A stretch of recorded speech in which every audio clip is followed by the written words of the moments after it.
You're listening to The Bose Knows, a podcast about QI Roberts Junior Senior High School in Putnam County, Florida. I'm your host, Mr. Bose, and today we'll be talking with members of our science department. In studio with me today, I've got some special guests. Please introduce yourselves to our listeners.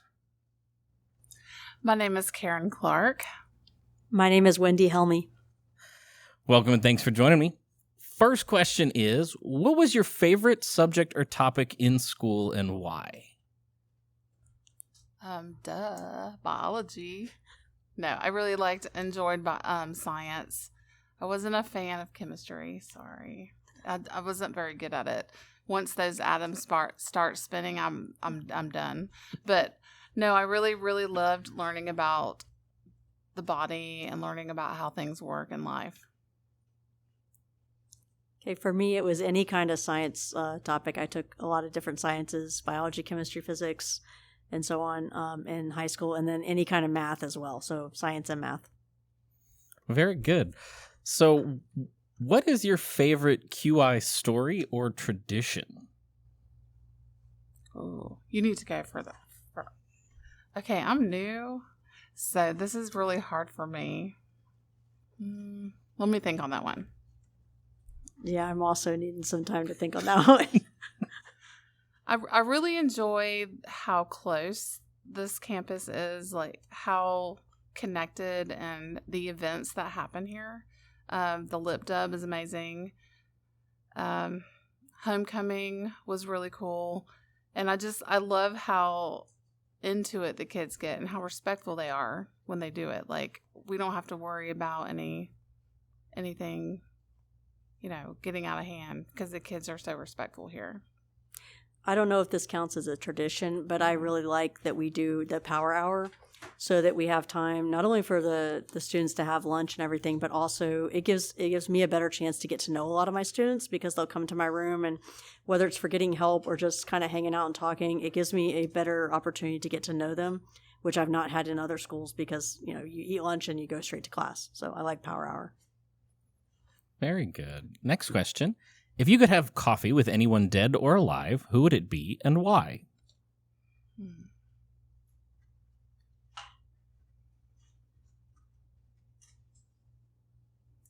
I think mine would be Neil Tyson deGrasse. Even though he's not a biology person, I just think he would be really interesting to have a conversation with.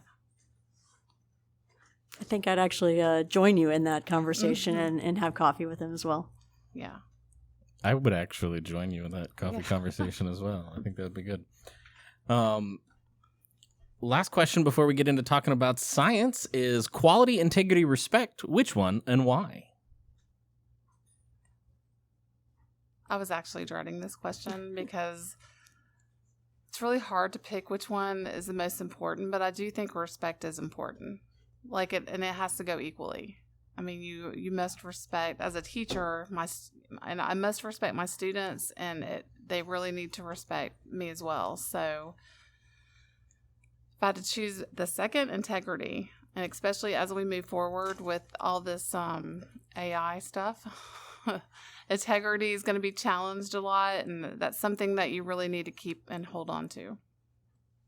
Okay, I'd have to go with integrity as the top one because to me, you can't have the other two without first having integrity underlying the other two. So I'd go integrity. Very good.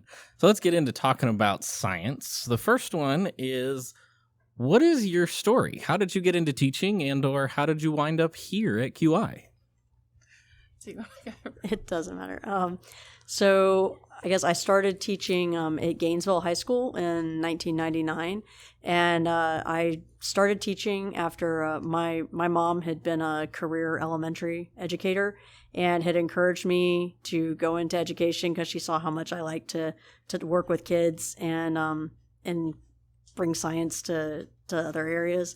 And so when I was a graduate student, I started volunteering in schools and decided that I did want to pursue a career in education. So I taught at Gainesville High for several years. Then I taught at Keystone Heights Junior Senior High. Took a break and went on active duty with the Navy for a little while, and then came back and started teaching at QI Roberts. This is my 5th year here. Okay, so I started teaching in 2000 at Palaca High School, and I always said I wasn't going to be a teacher because my mother was a teacher, and I always felt like she came home in a bad mood. And I know that sounds crazy, but that as a child, that's the kind of, memory I had of that. But so I got a degree in health science, and my degree is not in education. And I started, kind of subbing, and then I really, understood what was going on, and like I really bonded with the kids. And so I was like, hey, this teaching gig isn't so bad.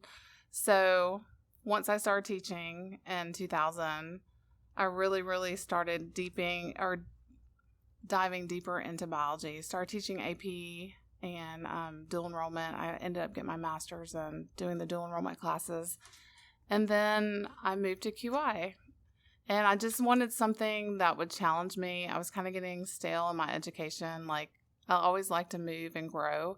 And so I needed a change and in order for me to get better. And so I came to QI when there was an opening. Very good. So for your respective science classes that you teach, what's your favorite topic that you teach in your classes?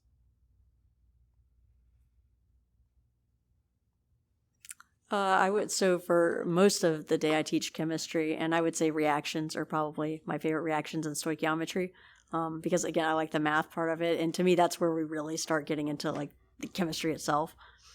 With physics, probably the kinematic stuff. So all the motion, the forces and motion, things like that. So I would say mine's molecular biology. I really like teaching about DNA and what the future holds in DNA and genetic engineering.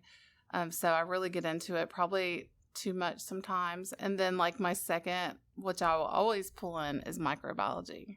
Like sometimes I drive people crazy or scare them. They say I scare them because I start talking about diseases and microbes and what they come encounter with on a daily basis. So along those lines, a question submitted by one of our listeners for you all today is, what's the most interesting or your favorite science fact? Oh my. Science fact. Well, I like Neil Tyson DeGrasse's quote, "Science is real whether you believe in it or not." That's one of the things I live by. Because I feel like in the last couple of years, science has been attacked, especially on the life part of it. And so we've turned it into a society where people just kind of like choose to believe versus what is actually true. That reminds me of, oh goodness, now I forget. Adam Savage has a thing where someone asks him about climate change, and he says, well, the way I look at it is, best case scenario, we make a change, or worst case scenario is doesn't exist, but we make a change and we just have cleaner air to breathe. Worst case scenario is we choose to believe that it doesn't exist, and then we kill the planet that we live on. Right. So don't look up.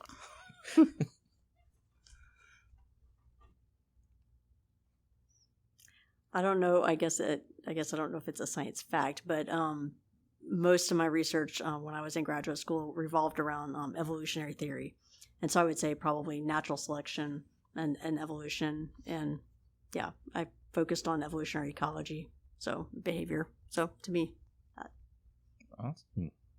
That's cool. Let's see. Next question is, what does QI mean to you?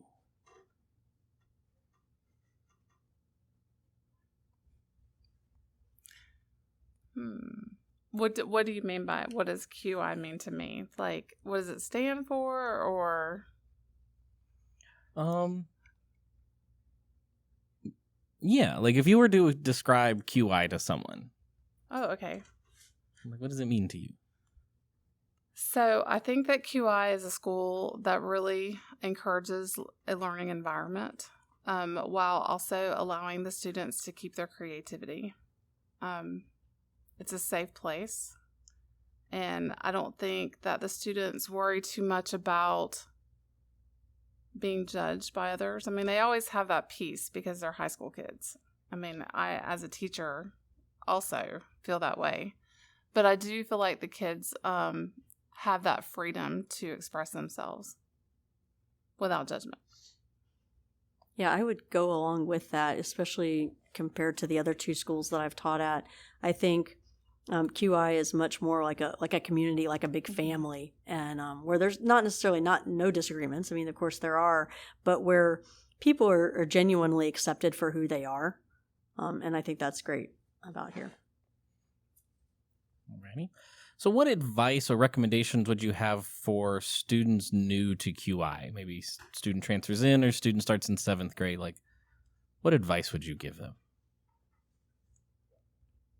I really think they need to read a lot to prepare themselves. They need to stay focused, have fun, but really take your school seriously. Because there's a huge opportunity here for these students, and I would hate for them to let it go to the wayside. Have fun, join clubs, meet new people, and I think they would really enjoy it. Yeah, I would say early on, get organized and stay on top of everything. Don't take advantage, even with lenient remediation policies. Stay on top of your assignments and be prepared to work outside of class. But as Ms. Clark said, have fun with it. We have a diversity of classes here, and you can learn a lot in the Cambridge program. So you both mentioned the classes and clubs. So if you were a student at QI right now, what club would you or organization do you think you would be a part of? Well, if I was a student, I would be in the Anchor Club because that's a really cool club because I'm the sponsor. No, I'm not good at art, so probably Interact.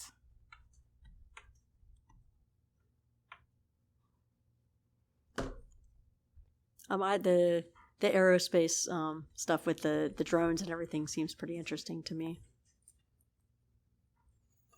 Oh, yes. I would love to be a part of student council. Very good. So do you have anything else for our listeners before we sign off today? I would just like my seniors to be prepared and get ready for the ACE exam with the 2-part practical that we've discussed many times in class. The first part being about microscopes and the second about their experimental part that they're going to have to do. So I'm really pushing for them and hope they do well. And my 8th graders were ready for the EOC. I'd like to wish all my 9th graders well as they move on into their ACE classes next year and experience ACE science for the first time. And don't forget what you learned in chemistry. It will serve you well as you move on to other sciences. And biology as well. Yes. Alrighty, so last question before we sign off is, do you have any media recommendations for our listeners? So books, podcasts, TV shows? This is really weird, but the only things I read are scientific articles on like bacteria and other microbiology stuff. So read up. It's real interesting. I would say the most recent series that I read would be the Wheel of Time series by Robert Jordan. So highly recommend that series, although it may take you a while to get through it. Very good. Listeners, if you like this podcast, we will be doing a science part 2 with the other members of the science team that weren't able to make it today into the studio. But listeners, if you like this podcast, please be sure to subscribe to the podcast so you can catch future episodes, and be sure to give QI Roberts Student Government a follow on Facebook and Instagram to stay up to date on future episodes and happenings around QI. If you feel we've earned it, please rate and review us on your podcast player of choice and share with a friend. Thank you, Knights, and remember, excellence in all endeavors.